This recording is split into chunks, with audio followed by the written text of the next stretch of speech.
Bom dia, minha classe de jovens. Hoje nós estamos na segunda lição, a defesa pela liberdade em Cristo. Eu estou com muita saudade de vocês, eu acredito que vocês estão de mim também. E nós vamos estudar nesse trimestre as 4 cartas de Paulo para Gálatas, Efésios, Filipenses e Colossenses. Então hoje nós vamos pegar os 2 primeiros capítulos de Gálatas. Primeiro, vou ter que ficar tirando e botando óculos. A carta aos Gálatas, ela foi escrita durante a terceira e última viagem de Paulo, missionário de Paulo. Ele estava novamente na cidade de Coríntios. Aí ele soube que a igreja que ele tinha formada de Gálatas estava se desviando. E ele ficou muito chateado e ele resolveu escrever essa carta para ver se a igreja voltava ao que era. E essa carta, isso ficou bem claro, porque ele formou essa igreja na sua primeira viagem, quando ele visitou, e ele colocou, assim, você vai notar o quanto que ele gostava, no Atos 1, ele vai dizer, eu, Paulo, escrevi essa carta, Em Atos 1:4 ele fala que Jesus entregou a si mesmo por nosso pecado, a fim de nos resgatar. Ele começa logo fazendo uma apologia a Cristo, que era justamente o que os Gálatas estavam dizendo. E como eu falei, ele começa logo em Atos 1, falando, Paulo, apóstolo enviado, não da parte dos homens, nem por meio de pessoa alguma, mas por Jesus Cristo e por Deus que o ressuscitou dos mortos. O que ele colocou? Eu sou Paulo, quem me mandou não foi nenhum sinal, nada, eu sou enviado por Deus. Vim a vocês. Aí ele colocou uma coisa que estava doendo muito nele. Vamos aí abrir, cada um no seu celular, Vocês estão aí me acompanhando. No capítulo 1 ainda, do 6 ao 10. É que agora não dá para ouvir vocês, então eu vou ter que ler o texto todo sozinho. Gálatas 1, do 6 ao 10. Admiro-me que de vocês estão abandonando tão rapidamente aqueles que o chamou pela graça de Cristo, para seguirem outro evangelho, que na realidade não é o evangelho. O que ocorre é que algumas pessoas estão perturbando, querendo perverter o evangelho de Cristo. Mas ainda que nós ou um anjo dos céus pregue um outro evangelho diferente daquele que lhes pregamos, que seja amaldiçoado. Como já dissemos, agora repito, se alguém lhes anuncia um evangelho diferente daqueles que já receberam, que seja amaldiçoado. Acaso busco eu agora a aprovação dos homens ou a de Deus? Ou estou tentando agradar homens? Se ainda estivesse procurando agradar homens, não seria servo de Cristo. Nesse texto tem muitas coisas assim legais para a gente pensar. Primeiro, que ele falou, por que vocês abandonaram o evangelho para seguir outro evangelho? Logo nisso ele fala, que na realidade não é evangelho. Por quê? Evangelho quer dizer boas novas. Eles não estavam seguindo uma coisa nova, eles estavam retrocedendo, como nós vamos ver daqui adiante. O que ocorre, aí outro para perverter o evangelho de Cristo. O evangelho, como a gente sabe, foi aquilo que Cristo falou. Eles estavam falando que tinha que fazer uma coisa que Jesus não tinha dito hora nenhuma. Eles estavam mexendo o que Deus tinha dito. E ainda, aqui tem uma palavra muito forte. Se alguém falar alguma coisa que não está escrita aqui na Bíblia, ou mesmo o anjo do céu, ou eu, que esse chega amaldiçoado. Eu digo assim, se a gente for levar isso aqui hoje em dia, cada um que aparece com um evangelho diferente na televisão, na rua, tá tudo amaldiçoado. Se caísse assim, igual pum, pum, Mas não é assim que se faz. Mas que todo seja amaldiçoado. Aí aqui ele fala, assim, está soando muito, aqui ele fala, eu estou buscando a minha aprovação? Não, eu quero que o evangelho, eu quero que Cristo seja glorificado, eu quero agradar a Cristo. Então, ele continuou alertando que o novo ensino transmitido corrompia o evangelho genuíno. Então, nós temos que corromper todas as coisas, combater todas as coisas que vão de encontro ao evangelho. Se alguém te fala uma coisa diferente, você vai lá ver, eu pergunto para alguém, se não está na Bíblia, se não está dentro do contexto, rejeita. Pode não ir ter dentro, mas se vai em conto, você já sabe que não. Outra coisa, infelizmente, como toda heresia, como todo falso ensino que começou lá nos Gálatas, começou a se alastrar rápido. Coisa ruim é rápido. Tá aí o coronavírus para isso, né? Coisa boa. E muita gente estava aceitando, né, esses ensinos muito rápidos, esse falso ensino, e que mostraram o quê? A questionar o ensino de Paulo. E que começou um processo de, tipo, um novo evangelho, surgindo lá, como Paulo. E essa é a situação dos Gálatas, quando o apóstolo escreveu essa epístola. Quando vários daquela igreja estavam querendo voltar a ficar sob o jugo da lei. Talvez tenha alguma pessoa nova aqui, talvez o que é lei que ela está falando? Vamos lá. O povo de Deus, antes da vinda de Jesus, foi dado uma lei, que tinha uma coisa como a lei de Moisés, a lei mosaica, que eles tinham que observar. Não pode fazer isso, não podia fazer aquilo, não podia trabalhar no sábado, um monte de coisa. Quando Jesus veio, morreu, ressuscitou, acabou, nós não precisamos mais seguir essa lei, porque ele nos deu a liberdade. Mas o que aconteceu nos Gálatas? Eles queriam voltar à escravidão da lei de Moisés, que Jesus tinha abolido. Voltar ao jugo da lei que nós já lemos. Principalmente o da circuncisão. Alguém vai falar, o que é circuncisão? Muitas vezes a gente fala na igreja, pessoal assim, pessoal que é novo na igreja, que a circuncisão é uma prática que começou no Velho Testamento com Abraão, o primeiro que fez isso. E depois, quando teve a lei, lá no Velho Testamento, continuou e foi plantado até Jesus. Até eu fui fazer uma pesquisa para poder falar direitinho para vocês. Dentro da medicina, vamos lá, é a retirada cirúrgica do prepúcio, primeiras vezes do pênis, praticada por razões higiênicas ou religiosas. Então, a pessoa tira, ou que nem por razões religiosas, seria o caso do judaísmo, ou mesmo por higiênicas. E na religião, são cerimônias que praticam o ato ritualmente como sinal de inclusão, como na comunidade judaica. Então, todo judeu, se eu não me engano, no 7º dia, o rapaz fazia isso, o menino. E todo que se convertia à religião judaica, tinha que fazer isso também. E é justamente nesse ponto, nós vamos depois se aprofundar, que eles estavam questionando Paulo. Aí eles começaram, além disso, questionar a autenticação do apostolado de Paulo e dos seus relatos. Vamos lá, Rose? Vamos lá chegar apostolado, né? O que seria o apóstolo? Aqueles que conviveram com Jesus, que tiveram ensino, apóstolos quer dizer que foram enviados por Jesus. Então só tinha os 12, com a sede de Judas, entrou Paulo. Então vamos ler Atos 1, de 11 a 17. Estou dando tempo, Atos 1, de 11 a 17. Irmãos, quero que saibam que o evangelho por mim anunciado não é de origem humana. Não o recebi de pessoa alguma, nem me foi ele ensinado, ao contrário. Eu o recebi de Jesus Cristo por revelação.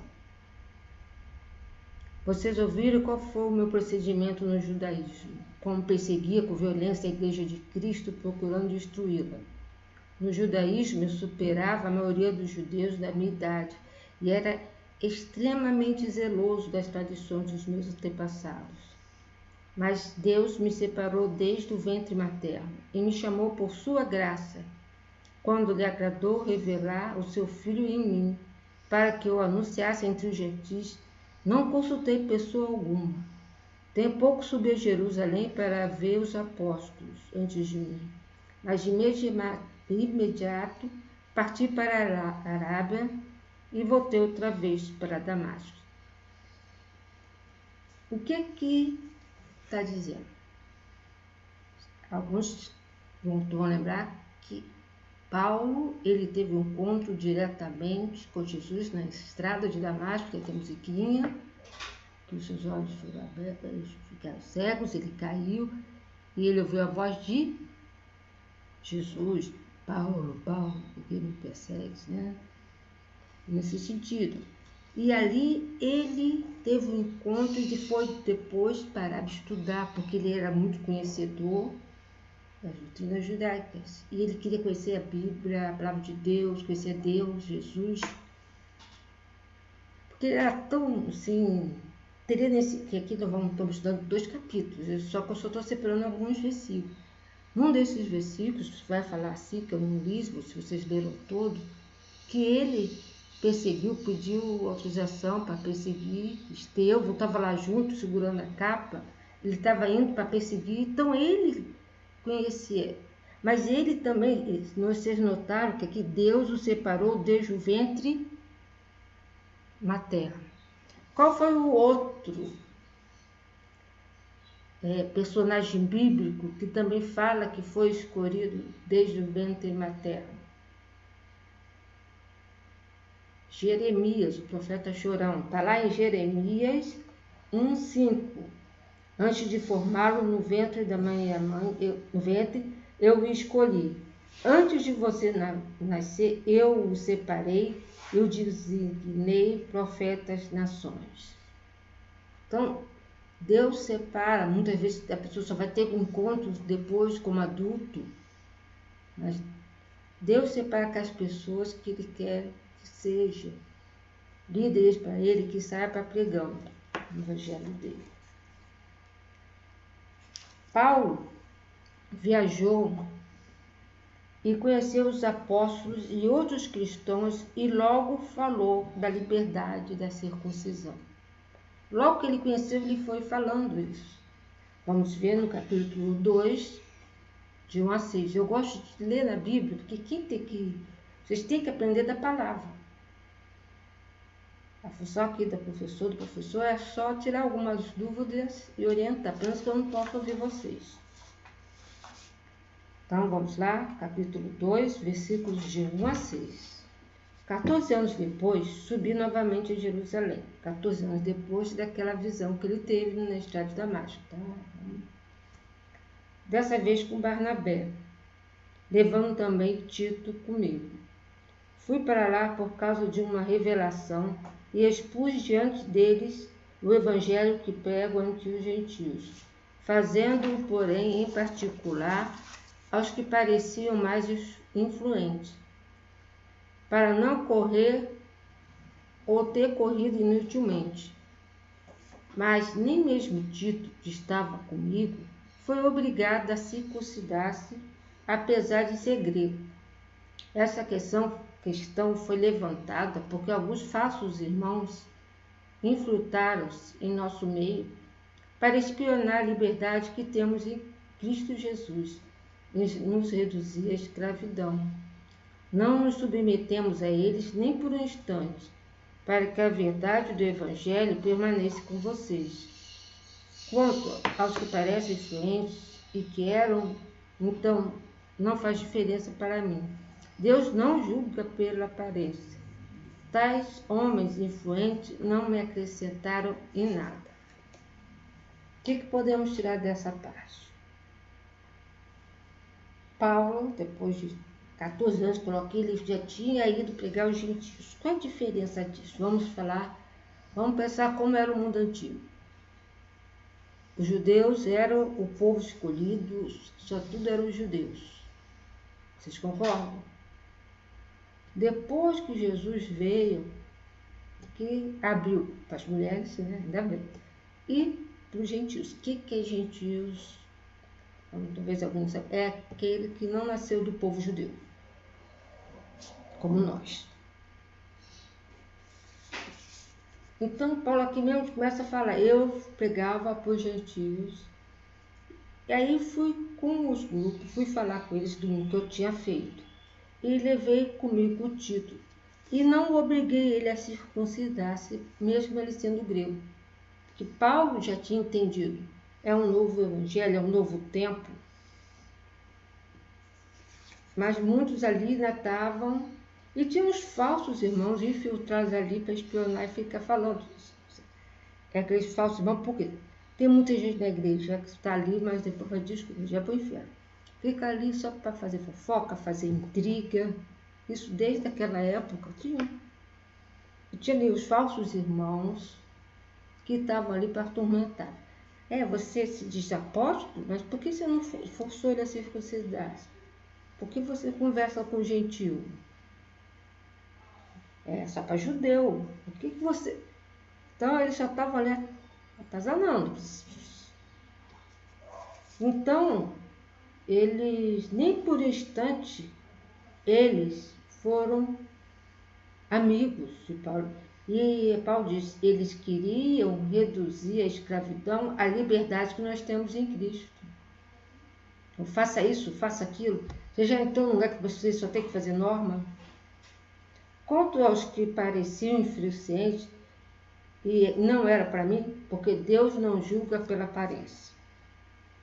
Muitas vezes a pessoa pega, bota o terno, bota coisa que diz, eu sou mais santo. Quanto mais a pessoa diz que é mais santo, mais pecador é. Né? Porque Deus não julga pela aparência, mas sim pelo nosso interior. Então, primeiro, uma exortação ao verdadeiro evangelho. Precisamos sempre, qualquer dúvida, como eu falei antes, você tem, volta para a Bíblia. Alguém já viu na Bíblia paletó? O primeiro que naquela época não tinha paletó, né? Mas olha, e aí vai várias outras coisas, genealogia. É tanta coisa que inventam que eu nem consigo lembrar agora. O evangelho de Paulo é o mesmo pregado pelos apóstolos de Jerusalém. E ele teve essa autoridade apostólica por ele ter falado direto com Jesus. Essa que os apóstolos teriam que ter falado com Jesus. E essa ele teve.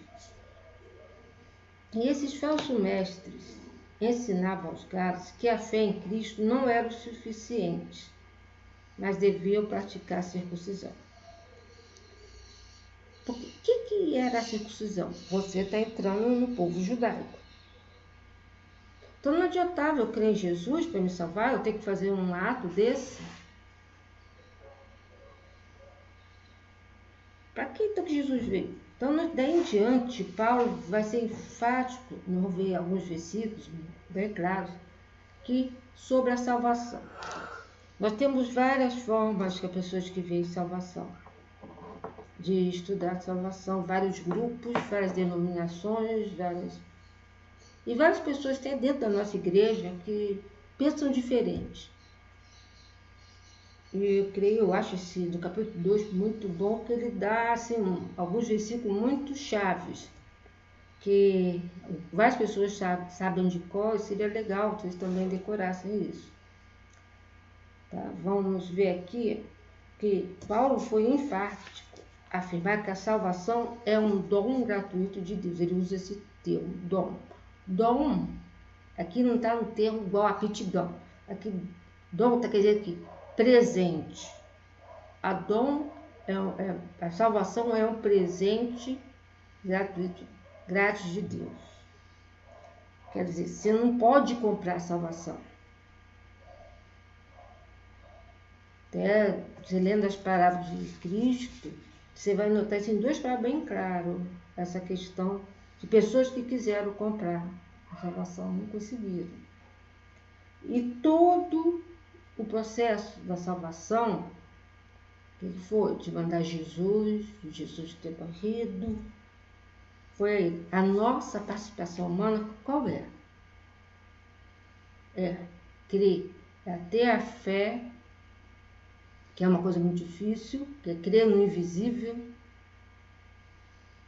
aceitar o incrível. Então, é essa fé, e abrindo para ele, que se faz esse conjunto da salvação. Não é boas obras. A gente tem que fazer o bem, mas em nenhum momento se falou em fazer o bem para poder ser salvo. Aí em muitas religiões, também evangélicas e não evangélicas, e outras que eu vou falar, você tem que fazer as coisas boas para poder entrar no céu. Aí seria por mérito próprio. Mas não, é Jesus que é o... Outra coisa é ao contrário, você vai perder a salvação. Se você não andar na linha, se você falar um palavrão, se você pensou mal do irmão, Jesus voltar, você morrer, você foi para o inferno. E não é por aí também, senão muita gente já estava no inferno há muito tempo. Satanás já tinha dado superlotado. Não, então, graças a Deus, a gente não perde a salvação. Mas o que a gente tem que entender assim? Que tudo se resume na graça de Deus e não no merecimento humano. Isso a gente vai ver agora em Gálatas 2, 19 e 21. Eu vou ler os dois versículos. Pois por meio da lei eu morri para a lei, a fim de viver para Cristo. Quer dizer, através de todas as obrigações que eu tinha de fazer isso e aquilo, eu morri. E eu tenho que viver para Cristo. Não adianta eu deixar de fazer a lei. Ah, não vou seguir a lei. Tá? Mas não adianta, isso não faz você ter salvação. Você tem que viver para Cristo. E o segundo, assim, se eu não anulo a graça de Deus, pois se a justiça vem a lei, Cristo morreu inutilmente. Quer dizer, se no momento, se eu quero seguir a lei, mesmo que seja pelas obras, mesmo que seja achando que eu sou qualquer outra coisa especial, eu estou anulando o sacrifício de Deus. Até se eu me acho especial para ser separado para ganhar uma salvação especial. Então eles não precisavam morrer se tinha um grupo escolhido. Entendeu? Então eu estou anulando o sacrifício de Jesus. Cristo morreu inutilmente. Então, Paulo demonstra que todo o legalismo religioso, quer judaico, quer gentílico, é uma arma de pressão e opressão para as pessoas. Muitas vezes nós colocamos, pesos nas pessoas, até quando nós pais, no caso eu, mas vocês serão pais, olha, não faz isso que Satanás está vendo, você vai para o inferno. Coisa feia, Deus vai te castigar. Alguns de vocês ouviram isso? Eu já ouvi. Entendeu? E muitas vezes a gente coloca esses medos, até muitas vezes a criança, o adulto sai da igreja porque tem ideia de um Deus ruim. Talvez um Deus que perdoa, um Deus que castiga. E aqui fala, que o que nós temos que pensar, que nós devemos viver tendo certeza que Jesus veio, nós temos que seguir. Que não é o judaísmo, muitas vezes virou que nem uma idolatria. Eu faço isso e aquilo. Muitas vezes nós, como cristãos, usamos. Se eu não sentar na igreja, naquele banco, se eu não cantar aquele hino daquele jeito, se eu não for na minha igreja, tal, se eu não usar aquela revista, tal, eu não vou para o céu. Não é isso que Deus está falando. Isso é um legalismo. A lei não justifica ninguém, mas só o sacrifício de Jesus que nos torna pronto aos olhos de Deus. Concluindo, no papel, mas é porque eu gosto de deixar tudo escrito. Vamos ler um texto, de 18 ao 21, no capítulo 2. É muito lindo esse texto. Então, se vocês não forem ler, preste atenção. Muitas coisas eu já falei do 18 a 21. Se reconstrui o que destruí, provo que sou transgressor. Pois, por meio da lei, eu morri para a lei, a fim de viver para Deus. Fui crucificado com Cristo. Assim, já não sou eu quem vive, mas Cristo vive em mim. A vida que agora vivo no corpo, vivo pela fé no Filho de Deus, que me amou e se entregou por mim.